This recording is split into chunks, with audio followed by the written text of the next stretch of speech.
Bonjour, nous sommes en 2013 dans une série de vidéos à la lumière du document de Vatican II Nostra Aetate, de vidéos sur l'œcuménisme, ça veut dire le dialogue entre confessions chrétiennes. Et je voudrais aborder maintenant la question qui vient de Jean Calvin, un des grands réformateurs protestants, la question de la prédestination à l'enfer. Alors, je vais expliquer quel est le problème d'abord. Donc avant de voir la position catholique et de pouvoir ainsi voir si elles ne peuvent pas s'interféconder véritablement ces positions diverses.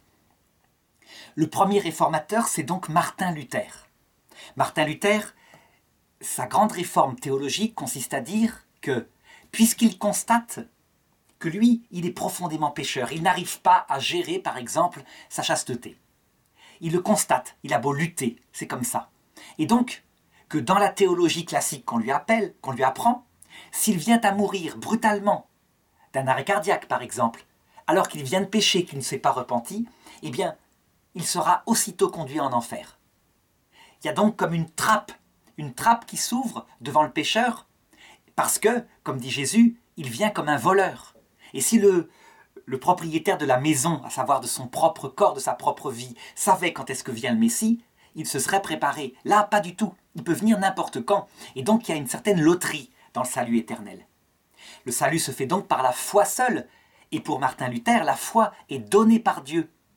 L'homme, sa réponse consiste simplement à faire confiance une fois qu'il a reçu le don de la foi. Et cette confiance suffit. Cette confiance, c'est un acte un peu passif peut-être, mais l'homme étant détruit par le péché originel, ne pouvant pas faire le bien, eh bien c'est la seule réponse qu'il peut faire à Dieu. Aucun mérite ne peut venir de l'homme, seul le fait qu'il a confiance en Dieu. Et cette confiance le sauve. Comme dit Luther, partout dans l'Écriture, on lit « tel homme fut sauvé par sa foi ». Donc c'est la seule foi qui sauve. Est-ce que ça veut dire que chez Luther, il n'y a pas besoin d'agir bien, de lutter contre ses péchés? Pas du tout. On doit même le faire par reconnaissance à Dieu, mais ça ne sera d'aucun mérite. C'est la foi qui sauve. Martin Luther ne pousse pas plus loin la réflexion. Il fait une réforme profonde, mais il n'en tire pas forcément les conséquences. Et puis à Genève arrive Jean Calvin.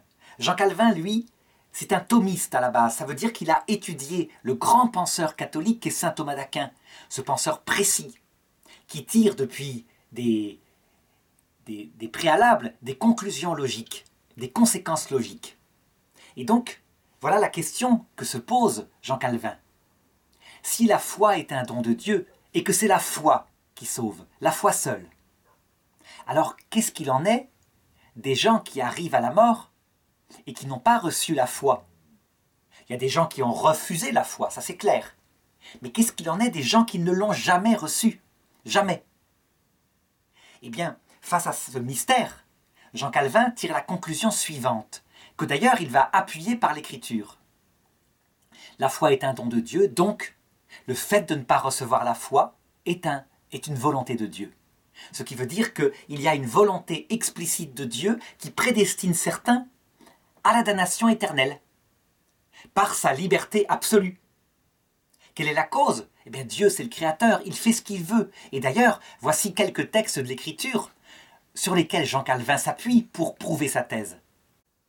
Eh bien, cela semble être explicitement dans la théologie de saint Paul.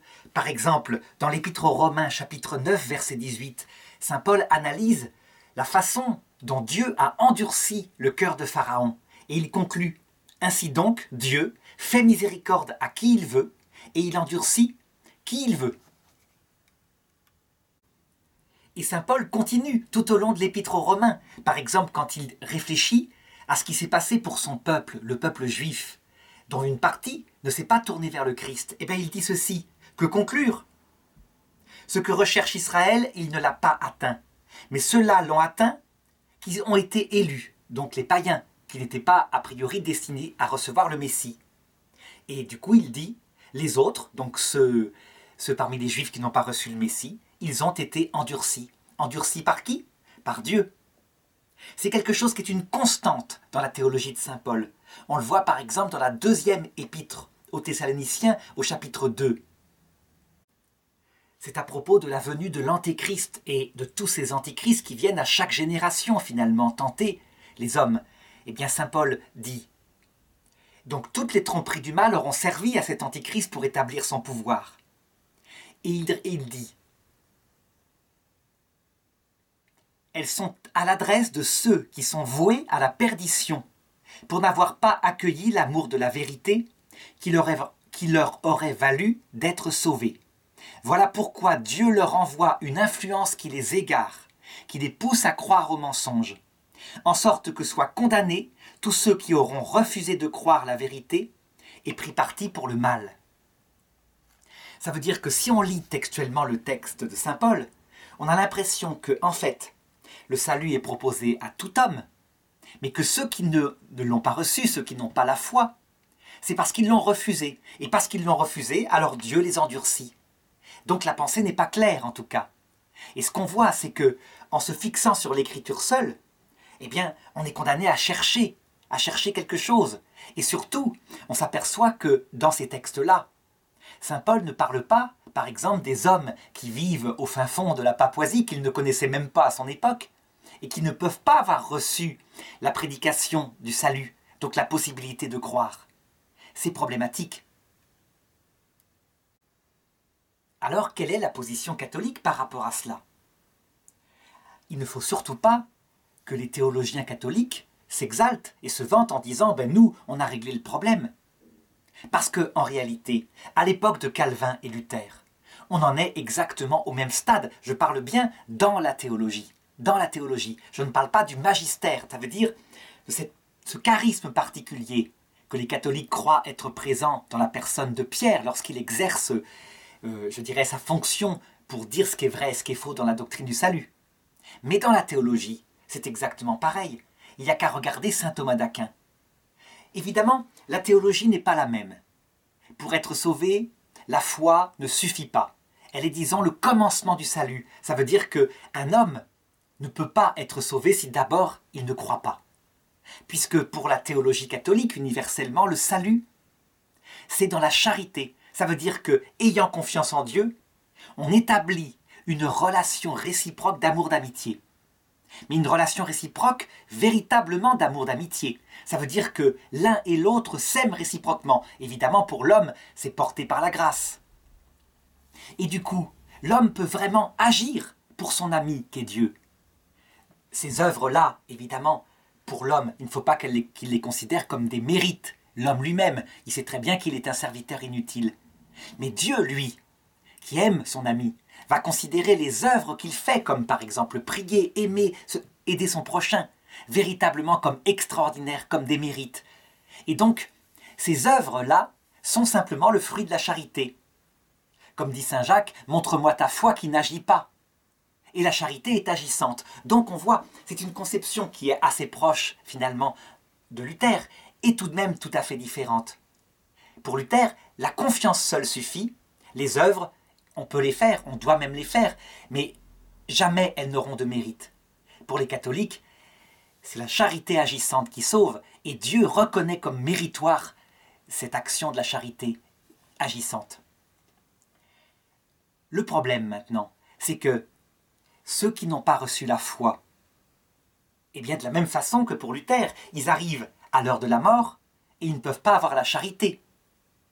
Donc, si on suit les dogmes qui sont communs à toutes ces confessions chrétiennes, un homme qui n'a pas la charité dans le catholicisme, aussitôt après sa mort, est conduit en enfer. Et donc la mort, à l'époque de saint Thomas d'Aquin, pareil, est une tapette qui vient frapper le rat, entre guillemets, le rat qui n'était pas prêt, et qui vient le jeter en enfer, si jamais il ne s'est pas repenti d'un péché mortel qu'il vient de commettre, alors que par ailleurs, avant, il était tout à fait fidèle. D'autre part, pour saint Thomas d'Aquin, de la même façon, il y a certains hommes qui ne se voient pas proposer le salut. Alors on dira, c'est douteux quand même dans la somme de théologie, il ne semble pas affirmer ça. Je réponds non, c'est pas du tout douteux. Il y a d'abord les enfants morts sans baptême, puisqu'ils ont le péché originel, qui est un péché qui n'est pas coupable de leur part. C'est simplement le choix d'Adam et Ève, mais qui les sépare de Dieu, et qu'ils arrivent après la mort sans la grâce, s'ils n'ont pas été baptisés. Eh bien, saint Thomas d'Aquin je dirais presque à son corps défendant, en tire la même conclusion de saint Augustin et dit ils sont damnés, ils sont séparés de Dieu pour l'éternité. Mais comme ils n'ont pas péché volontairement, ça se fait sans souffrance, ce sont des limbes éternelles, donc une sorte d'enfer, de lieu inférieur où ils planent dans une sagesse naturelle. C'est textuellement dans la Somme de saint Thomas d'Aquin, on ne peut pas le nier, cette chose-là, au point que dans le supplément, par exemple, il se pose la question, est-ce qu'on doit prier pour les âmes des limbes éternelles? Non, pas la peine, puisque de toute façon, ils ne peuvent pas être sauvés. Saint Thomas se pose tout de même la question pour les païens. Là, ça lui pose problème, les païens, parce qu'il y a des textes dans l'Écriture qui semblent indiquer que Jésus reconnaît leurs œuvres, ceux qui ne connaissent pas le Christ. Par exemple, quand Jésus dit, à propos de gens qui sont allés le visiter en prison, « Vous l'avez fait aux plus petits que les miens, c'est à moi que vous l'avez fait. » Et eux répondent, « Mais Seigneur, on ne savait pas, quand est-ce qu'on t'a visité, on ne te connaissait pas. » Ça veut dire que Dieu reconnaît comme mérite des œuvres de païens qui ne sont pas pourtant portées par la charité. Du coup, saint Thomas se gratte la tête et on a un endroit dans la Somme, dans ses œuvres, dans le De Veritate, où il dit bon, c'est vrai, il faut qu'ils soient sauvés, donc il faut qu'ils aient la foi, il faut qu'ils aient la charité. Et il en conclut en une phrase, nous devons tenir que, très certainement, Dieu leur envoie un prédicateur de la foi, comme il le fit à Corneille dans les Actes des Apôtres. Et donc ça leur permet, sans doute, avant leur mort, de croire et d'aimer. Mais c'est une seule phrase dans sa Somme de théologie, donc ça ne fait pas une doctrine. Conclusion, les théologiens qui sortiront après saint Thomas d'Aquin ont tendance à dire que les musulmans, les païens, etc., eh bien, ils sont morts non catholiques, or l'Église pas de salut, ça veut dire qu'ils iront en enfer. Avant le Concile Vatican II, déjà le pape Pie XII dit non, c'est pas l'interprétation, c'est pas comme ça qu'il faut interpréter les choses. Or l'Église pas de salut, c'est vrai, mais ça veut dire or le Christ aimé dans un rapport de charité, d'amour de charité. Donc déjà, il élargit les choses. Ce n'est pas simplement le fait d'être dans l'Église catholique avec le baptême catholique, etc., etc. C'est évident, c'est intenable au XXe siècle où on connaît les milliards d'hommes qui n'ont jamais entendu parler du Christ. Seulement, voilà quel est l'état de la théologie à l'époque. Donc, pas la peine de se vanter, pas la peine aux théologiens catholiques de dire « nous, on avait le magistère qui allait plus loin ». Non, c'est dans le Concile Vatican II que tout d'un coup, un repère dogmatique essentiel va être donné, qui va, je dirais, donner une orientation aux théologiens définitive. Parce que les catholiques ont ce magistère. Alors, cette orientation théologique, attention, elle était dans l'Écriture. Les calvinistes et les luthériens auraient pu le trouver. Seulement, les catholiques non plus ne l'ont pas trouvé, puisqu'ils mettaient les enfants morts sans baptême en enfer, dans des limbes éternelles. Les théologiens, je parle, le peuple de Dieu, bon, ils étaient bien obligés, on leur prêchait ça, mais il y avait un doute là-dessus tout de même. Alors voilà quel est le texte. Il se trouve dans Gaudium et Spes 22.5. C'est le seul passage du Concile qui, au corps défendant des pères du Concile visiblement, mais le texte est là, est sous forme d'un dogme solennel, véritablement. Ça veut dire que le ton utilisé, c'est pas un ton habituel au Concile, c'est pas le ton calme et gentil qui propose la doctrine comme il l'a voulu ailleurs. Voilà ce que dit le texte. Puisque le Christ est mort pour tous, et que la vocation dernière de l'homme est réellement unique, à savoir divine.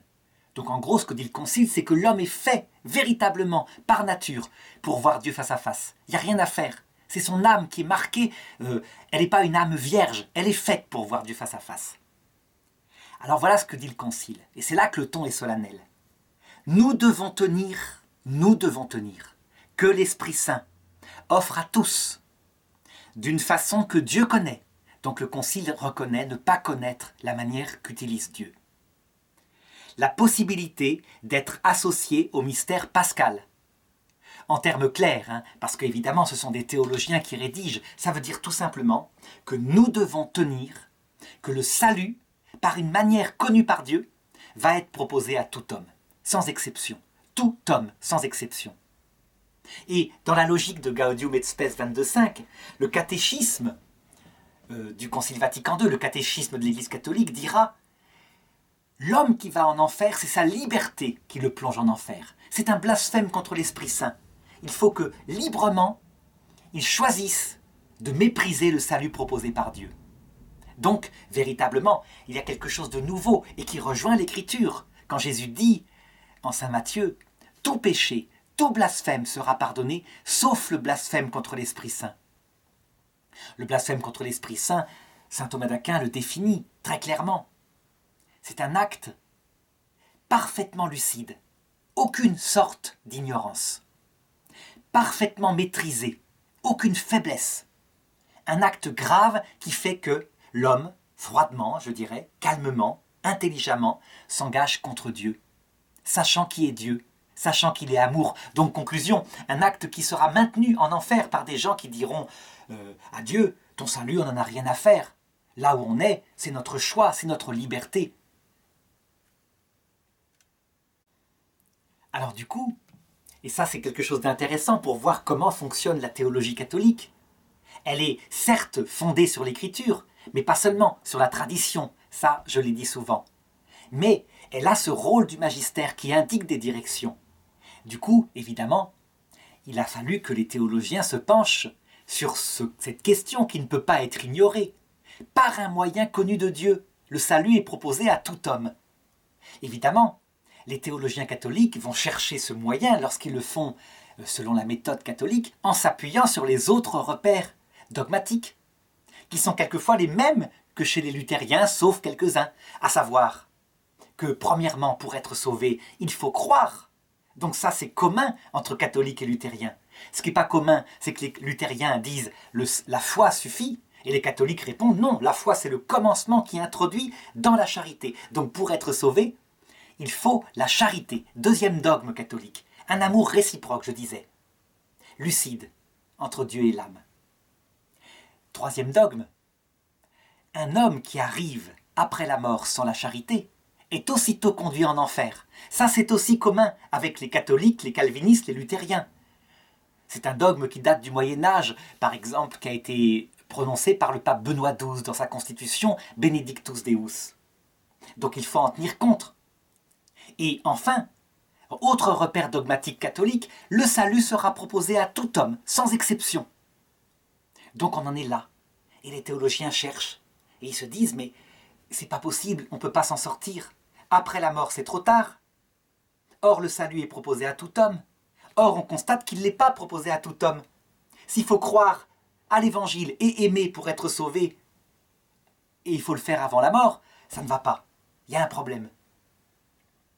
Eh bien, c'est le pape Benoît XII qui, très humblement, comme ça, sans vouloir prononcer un dogme, dans son encyclique Spe Salvi 47, va simplement suggérer la solution en s'appuyant sur des théologiens catholiques qui ont travaillé à ça, qu'il ne cite même pas, et qui va dire ceci.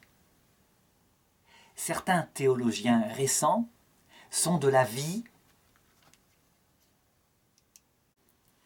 que le feu qui brûle, donc qui purifie, et en même temps sauve, donc propose le salut, en fait, parce qu'il reste évident que certains peuvent le refuser, est le Christ lui-même, le juge et sauveur. La rencontre avec le Christ est l'acte décisif du jugement. Et tout un paragraphe est développé par le pape Benoît XVI, où il dit que d'après ces théologiens, cette vision du Christ, elle brûle l'âme, parce que tout d'un coup, l'âme est confrontée, l'âme de celui qui est en train de mourir est confrontée à voir son propre péché, sa propre saleté, et qu'en même temps, du coup, elle purifie cette saleté, parce que face à la lumière, l'obscurité disparaît. Cette apparition du Christ, elle sauve aussi. Ça veut dire que la possibilité de croire, la possibilité d'aimer, devient possible à ce moment-là. Et le pape conclut son paragraphe de manière qui n'est pas tout à fait précise, mais il y aura d'autres endroits où il ira beaucoup plus loin en précision, en disant « Quel est ce moment où se passe cette prédication du Christ ?» Et il dit ceci, « Il est clair que la durée de cette brûlure qui transforme, nous ne pouvons la calculer avec les mesures chronologiques de ce monde. Le moment transformant de cette rencontre échappe au chronométrage terrestre. C'est le temps du cœur. C'est le temps du passage. Passage qui se dit Pâques et qui est le passage de la mort, évidemment, dans le langage théologique.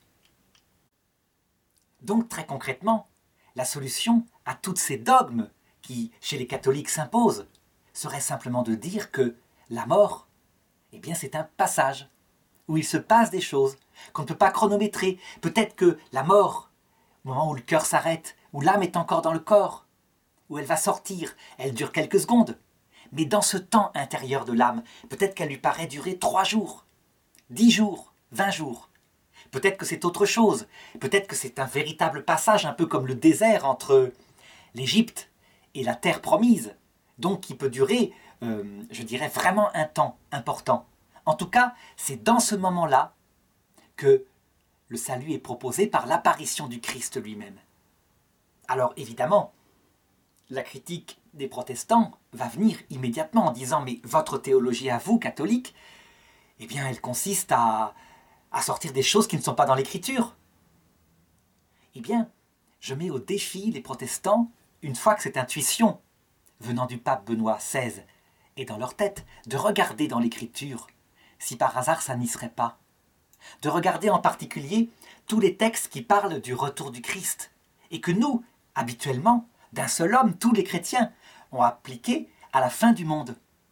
Le retour du Christ dans la gloire à la fin du monde est un article de foi de tous les chrétiens.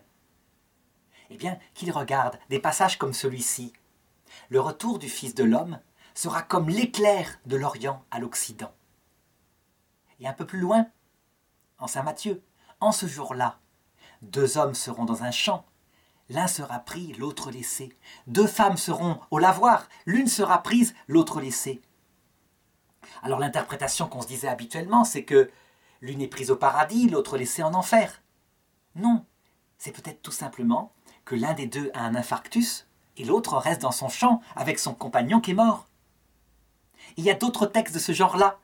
On voit sans arrêt, par exemple, quand Étienne va être lapidé. Avant d'être lapidé, tout d'un coup le ciel s'ouvre et il dit « Je vois le Fils de l'homme qui revient dans sa gloire ». Autre texte encore, mais il y en a des dizaines. Je dirais qu'une fois qu'on voit ça, qu'on a ces lunettes, entre guillemets, pour lire l'Écriture, on dirait que tout s'ouvre. Quand on voit par exemple Jésus qui dit « Cette bonne nouvelle du salut sera prêchée à tous les hommes », donc ça rejoint le dogme de Vatican II, tous les hommes se verront proposer le salut. Puis viendra la fin. Donc voilà, il y a peut-être là, effectivement, l'application. Le retour du Christ serait un événement qui se produit à l'heure de la mort et à la fin du monde. Ce qui expliquerait tout simplement pourquoi Jésus peut annoncer pour sa génération son retour dans la gloire. Apparemment, ça n'a pas eu lieu. Et en fait, elle a tout à fait eu lieu. Mais réellement. Sauf que nous, qui sommes restés sur terre, on ne le voit pas puisque ça se passe à chaque mourant, individuellement, dans son passage. Si bien qu'au bout de 100 ans, une génération entière a vu le retour du Christ dans sa gloire. Tous les hommes d'une génération. Je parlais tout à l'heure d'une possibilité d'interfécondité entre les confessions chrétiennes. Il faut reconnaître que les calvinistes purs, ceux qui disent qu'il y a prédestination à l'enfer, sont très rares. C'est quelque chose qui n'est pas supportable. On ne peut pas comprendre la logique de Dieu qui mourrait sur la croix pour des types qui ricanent au pied de la croix pour leur proposer le salut et qui par ailleurs, du haut de sa justice, je dirais, absolue, de monarque absolu, déciderait que des peuples entiers iront en enfer parce qu'il ne leur propose pas la foi. Donc ça ne va pas. Résultat, la plupart des luthériens et des calvinistes ne se posent pas cette question, mais pensent qu'il y a un mystère et qu'il faut faire confiance en Dieu. Tout simplement. Le problème, c'est que les chrétiens ne sont pas simplement des hommes de confiance. Ils sont des amis, des amis. Ça, c'est quelque chose qui est commun aux catholiques et aux protestants, aux orthodoxes, même si l'amitié pour les catholiques et les orthodoxes est ce qui sauve, alors que pour les protestants, la confiance qui précède l'amitié suffit. Eh bien, je dirais que l'idée que le Christ revient à l'heure de la mort est peut-être la clé qui permettra aux luthériens, à ceux qui pensent que le salut est donné par la foi seule, d'arriver à comprendre comment le salut est proposé à tout homme. tout en gardant leur façon de regarder la théologie. En effet, si les païens, si tous les hommes ont l'apparition du Christ à l'heure de la mort, alors la possibilité d'avoir la foi est donnée à tout homme. Et celui qui commet le péché contre l'Esprit Saint, le refus de croire malgré l'évidence, le premier péché contre l'Esprit Saint que cite saint Thomas d'Aquin, pour lui il y en a 6, parce qu'il y a des péchés qui s'opposent à l'espérance et d'autres à la charité. Pour les protestants, donc il n'y en aura sans doute qu'un, le refus de croire malgré l'évidence. Alors, tout devient limpide. Face au Christ, si un type dit « je ne crois pas, j'en ai rien à fiche, je refuse de croire dans cette idée qui est forcément absurde », eh bien, il se met en enfer librement, parce que son refus de croire est volontaire en fait. Et on rejoint à ce moment-là les textes de saint Paul. Quand saint Paul dit « Dieu endurcit celui qu'il veut »,